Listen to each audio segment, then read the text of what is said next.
আমরা আল্লাহ তাআলার দরবারে লাখো কোটি শুকর এবং সুজুদ পেশ করি যে আল্লাহ তাআলা আমাদেরকে দুনিয়াতে মুসলমান করে সৃষ্টি করেছেন। আমরা পড়ি আলহামদুলিল্লাহ।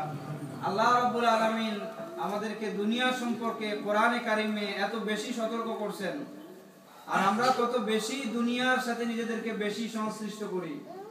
দুনিয়াটা হচ্ছে মানুষের জন্য এইরকম যে দুনিয়াকে যে যত শক্ত করে কঠিন করে আঁকড়ে ধরবে, পানিকে আপনি যত শক্ত করে আঁকড়ে ধরেন, পানি আপনার হাতের আঙ্গুলের ফাঁক দিয়া খেয়ানত করে পানি চলে যাবে। দুনিয়াকে এরকম যারা খুব শক্ত করে ধারণ করে, দুনিয়াও তাদের সাথে এরকম খেয়ানত করে আঙ্গুলের ফাঁক দিয়ে চলে যায়। আর দুনিয়াকে যারা হালকা করে ধরে, আখিরাতকে যারা শক্ত করে ধরে, তারা দুনিয়া এবং আখিরাত দুই জায়গাতেই উপকৃত হয়। আমরা শুরুতে আল্লাহ রাসূল সাল্লাল্লাহু আলাইহি ওয়াসাল্লামের একটা হাদিস শুনি, বুখারী এবং মুসলিমের সহিহ হাদিস। আল্লাহ রাসূল সাল্লাল্লাহু আলাইহি ওয়াসাল্লাম বলতেছেন, আলা উখবিরুকুম আলা আহলিল জান্নাহ, আমি কি তোমাদেরকে জান্নাতে যারা যাবে তাদের খবর দিব কিনা? সাহাবায়ে কেরাম বলেন, ইয়া রাসূলুল্লাহ, অবশ্যই। আল্লাহ রাসূল সাল্লাল্লাহু আলাইহি ওয়াসাল্লাম বললেন, কুল্লু দাঈফিন মুতাদাআফিন, জান্নাতে এরকম লোকেরা যাবে যারা খুব দুর্বল প্রকৃতির, যাদেরকে সমাজের মানুষ খুব বেশি একটা গুরুত্ব দেয় না, যারা অর্থনৈতিকভাবে দুর্বল কিন্তু আল্লাহর সাথে তাদের কানেকশন কেমন। আল্লাহ তাআলা বললেন, আলা উকসিমু বিল্লাহি লা আবাররাহুল্লাহ, সে যদি আল্লাহর নামে কসম করে কোনো কথা বলে আল্লাহ অবশ্যই সেটা পূরণ করেন। তার সাথে আল্লাহর সাথে এত ভালো সম্পর্ক। এরপরে আল্লাহ রাসূল সাল্লাল্লাহু আলাইহি ওয়াসাল্লাম আবার বললেন, আলা উখবিরুকুম বিআহলিন নার, আমি কি তোমাদেরকে জাহান্নামের অধিবাসীদের সম্পর্কে খবর দেব কিনা? তখন সাহাবায়ে কেরাম বললেন, ইয়া রাসূলুল্লাহ, অবশ্যই বলেন। রাসূল করিম সাল্লাল্লাহু আলাইহি ওয়াসাল্লাম বললেন, কুল্লু উতুল্লিন জাওয়াজিম মুস্তাকবির, জাহান্নামে যারা যাবে তারা হচ্ছে ওই সমস্ত মানুষগুলা যারা দুনিয়াতে তাদের প্রভাব প্রতিপত্তির কারণে খুব বেশি অহংকারী ছিল, যারা মানুষকে কোনো মূল্য দিত না, তারাই অধিকাংশ জাহান্নামে যাবে। আল্লাহ রাসূল সাল্লাল্লাহু আলাইহি ওয়াসাল্লাম বললেন, দুনিয়ার প্রভাব প্রতিপত্তি কোনো মুসলমানের জন্য সম্পদ হইতে পারে না। এইজন্য আল্লাহ রাসূল বললেন, দুর্বল লোকেরা জান্নাতে যাবে আগে সব দিক থেকে। এজন্য আল্লাহ রাসূল একটা সুন্দর দোয়া করতেন, আল্লাহুম্মা ইনি মিসকিনা ওয়া আমিতনি মিসকিনা ওয়াহশুরনি ফি জুমরাতিল মাসাকিন। সুবহানাল্লাহ। আল্লাহ রাসূল পড়তেন, ও আল্লাহ, তুমি আমাকে মিসকিন অবস্থায় রাখো দুনিয়াতে, আমাকে মৃত্যুর সময় তুমি মিসকিন অবস্থায় আমার মৃত্যু দিও। ওয়াহশুরনি ফি জুমরাতিল মাসাকিন, আমাকে কিয়ামতের দিন মিসকিন মানুষেরা যেই দলে থাকবে ওই দলে আল্লাহ তুমি আমাকে রাখো। বিশ্বনবী সাল্লাল্লাহু আলাইহি ওয়াসাল্লামের কাছে একবার একটা ঘটনার কারণে ওহী আসতেছিল না। কাফেররা সমালোচনা শুরু করলো, তোমার রব তো তোমার আল্লাহ তোমাকে ছাইরা দিয়ে চলে গেছেন। আল্লাহ রাসূলের মন খুব খারাপ, মনের মধ্যে দুঃখ। এরপরে আল্লাহ তাআলা সূরাতুদ দুহা নাযিল করলেন। আল্লাহ তাআলা এই সূরার মধ্যে বললেন, ওয়ালাল আখিরাতু খায়রুল লাকা মিনাল উলা। আল্লাহ তাআলা বললেন, ও আমার বন্ধু, আপনার মন খারাপ কেন? আপনি রাগ করে আছেন কেন? ওয়ালাল আখিরাতু খায়রুল লাকা মিনাল উলা, দুনিয়ার এই চাকচিক্য, সম্পদ, সৌন্দর্য, মান, অভিমান এগুলা কোনো বিষয় না। ওয়ালাল আখিরাতু খায়রুল লাকা মিনাল উলা, আখিরাত হচ্ছে আপনার জন্য দুনিয়ার চাইতে অনেক বেশি উত্তম। আল্লাহ তাআলা তার প্রিয় দোস্তকে, তার হাবিবকে আখিরাতের কথা বলে সুসংবাদ দিলেন, খবর দিলেন। এজন্য আমরাও ওই খুশখবর, ওই সংবাদ আমাদেরও গ্রহণ করা দরকার। আল্লাহ রাসূল সাল্লাল্লাহু আলাইহি ওয়াসাল্লাম হাদিসে আমাদেরকে সতর্ক করতেছেন। বুখারী শরীফের হাদিস, আল্লাহ রাসূল সাল্লাল্লাহু আলাইহি ওয়াসাল্লাম বলেন, ওয়া ইন্নী ওয়াল্লাহি মা খাফু আলাইকুম আন তুশরিকু বাদি, ও আমার উম্মতেরা, আমি তোমাদের ব্যাপারে এইরকম ভয় করি না যে আমার পরে তোমরা মুশরিক হয়ে যাবা, আমার পরে তোমরা আল্লাহ ছাড়া আর কারো ইবাদত করবা। আরেকটা বর্ণনায় বুখারী শরীফে আল্লাহ রাসূল বলেন, মা আখশা আলাইকুমুল ফাকর, আমি তোমাদের উপর ভয় করি না যে তোমরা দরিদ্র হয়ে যাবা, তোমাদেরকে দারিদ্র আক্রমণ করবে, বরং তোমাদের উপরে দুনিয়া এত বেশি প্রভাব বিস্তার করবে, দুনিয়া নিয়ে এত বেশি তোমরা ব্যস্ত থাকবে, ফাতানাফাসুহা কামা তানাফাসুহা, দুনিয়া তোমাদেরকে ধ্বংস করে দিবে। যেমনি ভাবে দুনিয়া অতীতে অনেক জাতি এরকম দুনিয়া নিয়ে গর্ব করছে, অহংকার করছে, তাদেরকে ধ্বংস করছে, তোমাদেরকেও দুনিয়া ওইভাবে ধ্বংস করে দিবে। এই ভয় আমি তোমাদের ব্যাপারে করি। আসেন আমরা দেখি দুনিয়ার অর্থের দিকে কেন আল্লাহ রাসূল দুনিয়া সম্পর্কে এত বেশি আমাদেরকে সতর্ক করতেছেন। আমরা যদি দুনিয়ার অর্থের দিকে তাকাই, খুব গুরুত্বপূর্ণ একটা অর্থ আছে দুনিয়া শব্দটার শাব্দিক অর্থ। দুনিয়া শব্দের প্রথম অর্থ হচ্ছে করিব, মানে খুব নিকটে। দুনিয়াটা আখিরাতের তুলনায় আখিরাতের চাইতে খুব নিকটে। দুনিয়াটা কবরের খুব নিকটে, দুনিয়াটা আমাদের মৃত্যুর খুব নিকটে। এজন্য দুনিয়ায় আমাদেরকে দুনিয়ার পরিচয় দিচ্ছে। আমি কে জানো? আমি হইলাম কবর থেকে খুব কাছাকাছি, তোমার মৃত্যুর খুব কাছাকাছি। দুনিয়ার দ্বিতীয় অর্থ হইল আদনা। আদনা শব্দের অর্থ হইল অতি তুচ্ছ, অতি নগণ্য, যেটার কোনো মূল্য নাই। আবার দুনিয়া আমাদেরকে বলতেছে, ওই তোমরা যারা আমাকে আখিরাতের চাইতে বেশি ভালোবাসো, শোনো আমার পরিচয়, আমি কে। দুনিয়া বলতেছে আমি হইলাম অতি তুচ্ছ, অতি নগণ্য, আমি হইলাম নীচ, আমি হইলাম হীন, আমি সব সময় নিচের দিকে যাই। সুতরাং তোমরা যারা আমাকে অনুসরণ করতেছো, আমি নিচে যাইতেছি, জাহান্নাম হলো নিচে, আমার সাথে আসতে থাকো, আমি তোমাদেরকে জাহান্নাম পর্যন্ত পৌঁছায় দেব। দুনিয়ার পরিচয় আমাদেরকে এইভাবে দিতেছে।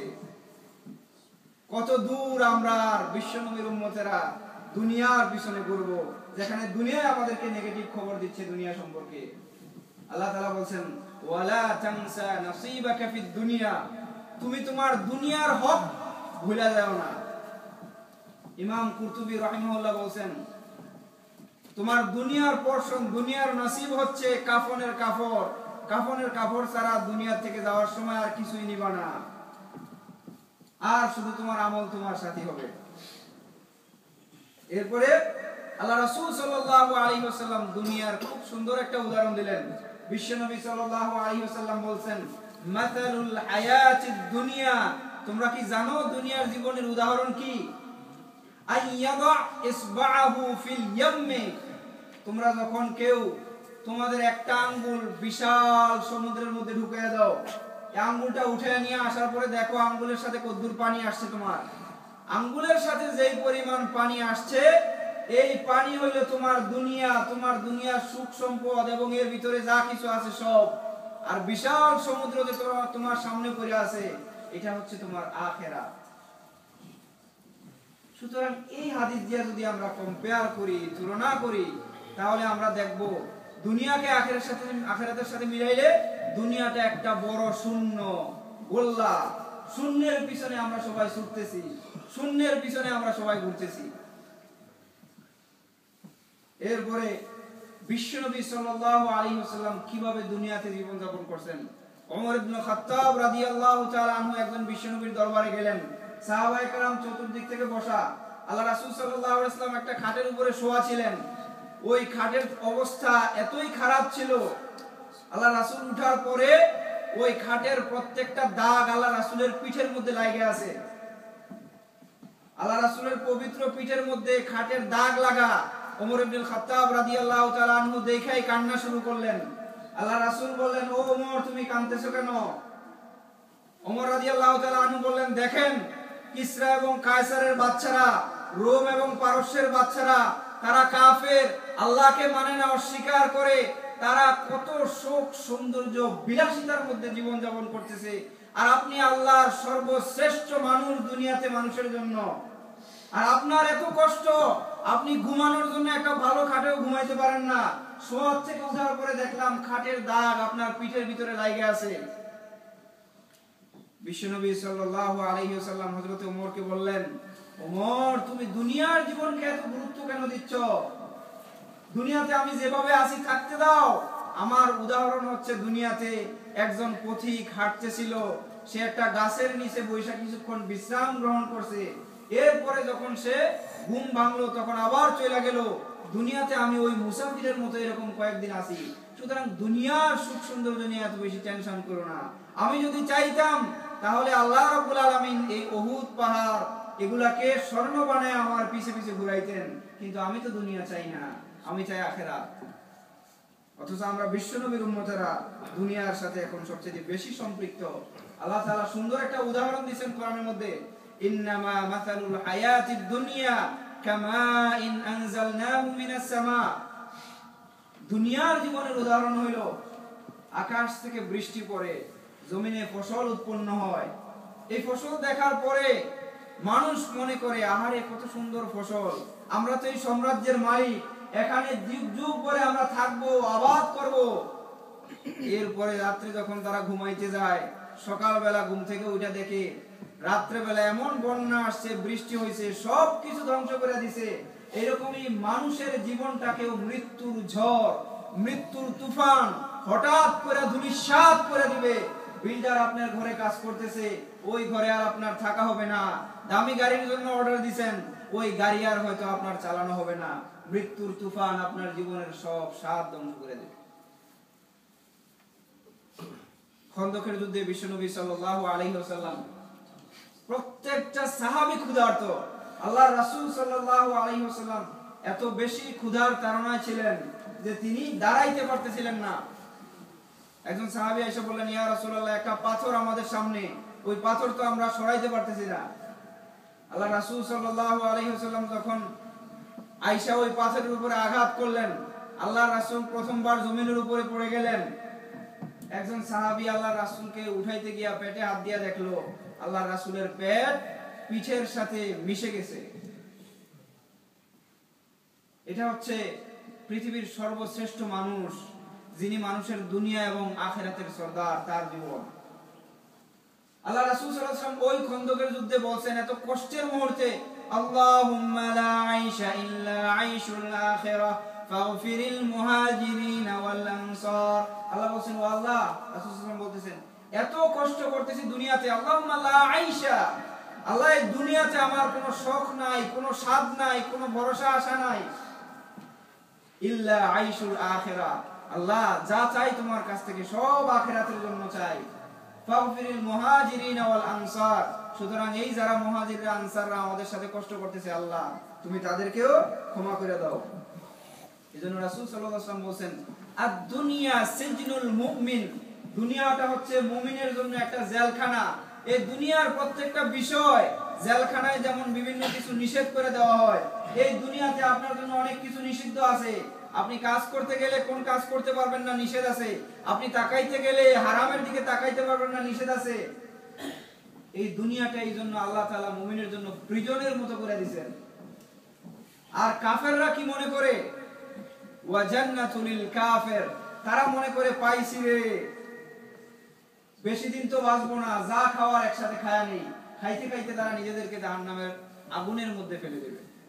এজন্য আল্লাহ বলেন মুমিনের জন্য দুনিয়াটা হচ্ছে জেলখানা। আল্লাহ রাসূল সাল্লাল্লাহু আলাইহি ওয়াসাল্লাম আরেকটা হাদিসে বলেন, আদ-দুনিয়া ওয়া মা ফিহা লা তুসাওয়ি ইনদাল্লাহি।